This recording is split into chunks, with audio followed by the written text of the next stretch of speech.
Okay, so the ball drops at midnight and poof, on January 1st, we are going to become the most efficient people, right? That's what we're told about New Year's resolutions and how they work and all of those things. And I want to unpack that just a little bit, okay? So, first off, welcome to the Practice Your Perfect podcast. If you're new here, my name is Ashlee Tate, and I am your fairy goal mother. We are going to be working on goals and practicing our way to unleashing our something amazing together. So, I just, I've always had this kind of like mind boggling thought about New Year's resolutions and why I just don't think they work for us and why I honestly feel like they are a way to kind of fool ourselves. I mean, we start the year off feeling horrible most times. So let me unpack a little bit of this. But first, I want to go back to what I was saying. Like, we always think like, okay, we're going to do all these things. We're going to become so efficient. We're going to change so many habits and we're going to be able to do all the things we weren't able to do last year. So just kind of moving on with my whole thought, right? We're going to become efficient. The gym is packed. We've downloaded all of the best productivity apps and the goals are all written down. We're ready to like make them concrete, right? We're going to like, let's do this. We are in that mode. Now, I want you to fast forward for about 2 weeks. 2 weeks later, life happens, right? We miss like 2 days for the habit du jour and decide to throw in the towel. And we feel like it's just over, right? Like self-doubt creeps in. There's a lot of things like we're thinking like, why did I think I could turn into this fitness model? I've got kids, a spouse, dinner to make, a full-time job. Like it's just too hard. Those are a lot of the reasons that many of us give up. It's like we think of all the things that we have in our reality that we're like, how was I even thinking I was going to do something like this? But of course, all we've done is we've just joined the 91% of people feeling guilty for failing to complete their New Year's resolutions. And 43% of people quit their resolutions by the end of January. That's not even 30 days. So if you made it past that, you would be killing it. Okay. So pat yourself on the back if you've ever made a resolution and made it past the first month of January. And honestly, I just don't really understand why we do it in the first place. So those statistics aren't really shocking you out of your seat, right? I mean, we pretty much know because every year there's another article telling us to, stick to our New Year's resolutions, how hard they are to stick to, how many people don't make it.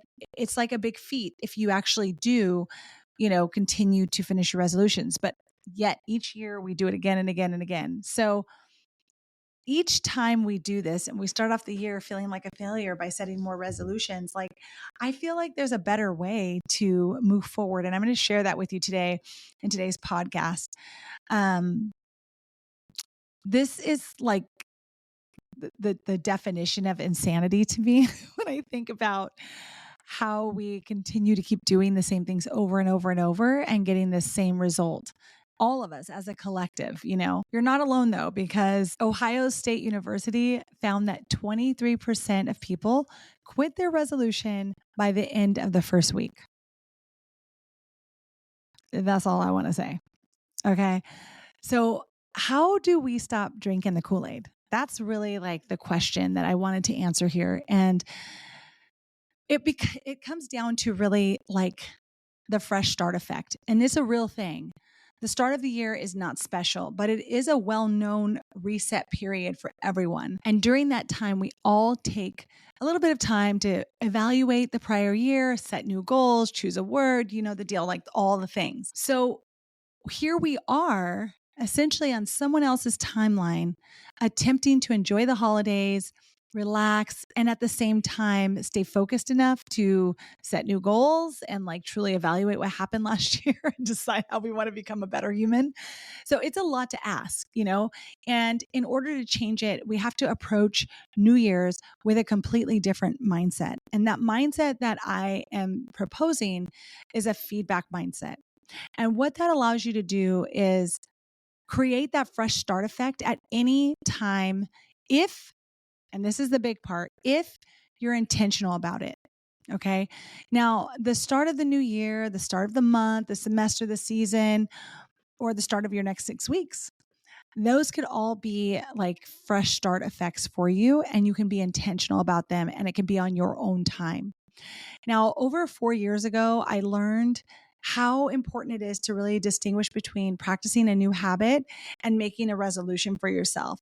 And really one thought kept running through my mind when it came to resolutions, which was doctors practice medicine, right? Lawyers practice law, and then athletes practice their craft, whatever that is. Same for artists. Like we don't expect them to just like come out of the womb and then be able to be so resolute in creating a new habit without allowing themselves the time to practice and become that. Because being a doctor, being a lawyer, being an athlete, it's continuous practice and it's continuous iterations to that practice in order to achieve, the highest level of whatever it is that you're doing. And so it's not something that, you're going to just learn how to do. So 4 years ago, what I learned was that practice and resolution are two different things. And I really wanted to understand the definition between the two and kind of the differences. So what I learned was that resolutions mean to make a promise to yourself. Now, I don't really feel like it's healthy to be someone who will decide to do something at all costs or someone who will, make a promise to themselves and then not keep it. Like they both don't feel great, right? Like if you need to change around something and you can't keep a promise to yourself, which is what a resolution is, it makes you feel horrible. Practicing though, it just means literally to put it into practice as a noun or to practice the habit, whatever that is, as a verb, like to continuously do it.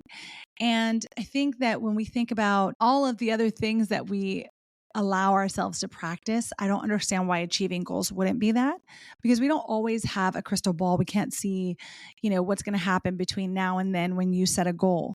And life happens and you don't have control all the time of everything that happens to you. So you want to give yourself a little wiggle room to be able to say, oh, I got knocked off, during this period of time. A lot of things were going on. I want to get back on track without feeling like you've broken a promise to yourself.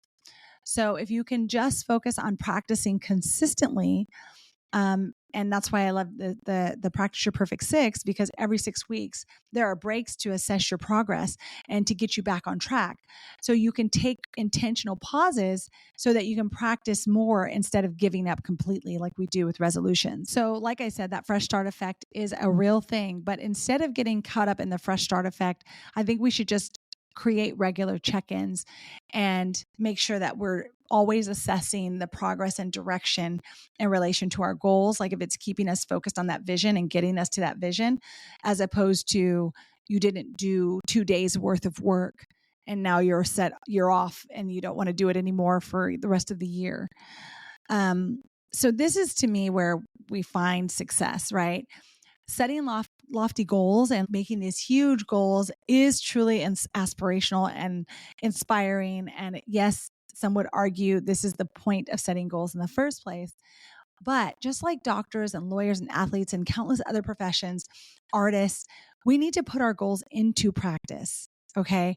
So goals are just simply kind of theories with a completion time attached.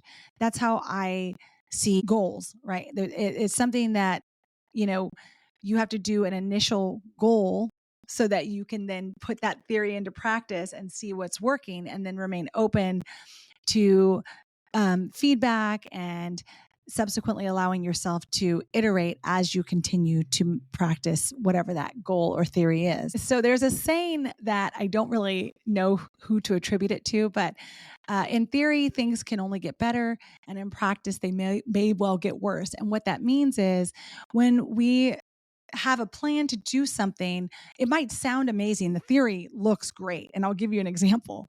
The theory was when I used to go to the gym, and my plan was to go to the gym after dropping off my kids, but often, they were younger and they would forget something really important that they needed, like whatever it is, a lunch, a paper, whatever.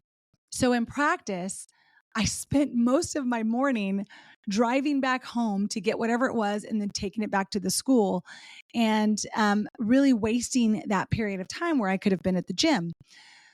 So it required an iteration. And that's when I learned that really, like, this is why having the tonal, like a workout gym at home, was so helpful. So I really feel like creating that feedback loop and that feedback mindset is really important. Like start to look at why you're not achieving the goal, as opposed to like you just didn't achieve the goal and now it's just not going to work out for you. And when you create that feedback mindset, that's something that allows you to always be practicing. So this is a great way to use the Practice Your Perfect 6 workbook. And I want you to keep these 4 steps in mind when you do create using this workbook. First off, you're going to create a theory for what could work. What do you think, with the information that you have right now, what could work?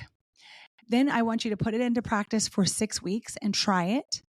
And the next thing is to create space for iteration and feedback so that you can understand maybe what's going wrong, what's not working, what could be better, and then make an iteration on it, make a change, make a little tweak here and there, pivot, do something different. But don't stop practicing the goal. So focus on practicing rather than resolutions. And remember, you don't have to reserve setting intentions and creating new goals for January 1st. In fact, I'm a little behind on this reset. So I'm going into my first week of my 6 weeks, but I'll be doing that next week. Haven't decided a time yet, but if I decide to do it live, I will make sure I put the time out for you guys if you want to join. I think it would be fun to kind of show you how I set up a continuous year, how I create intentional pauses and use micro commitments also, so that I can really crush my goals all year long. Like, it just keeps you focused and steady so that you can continue practicing whatever goals you set for yourself instead of feeling like a failure each year. So we're not going to feel like failures. We are fierce visionaries. We're going to create goals. We're going to get those things done. And you guys are going to get out there and unleash something amazing. And I will see you next week. Bye, guys.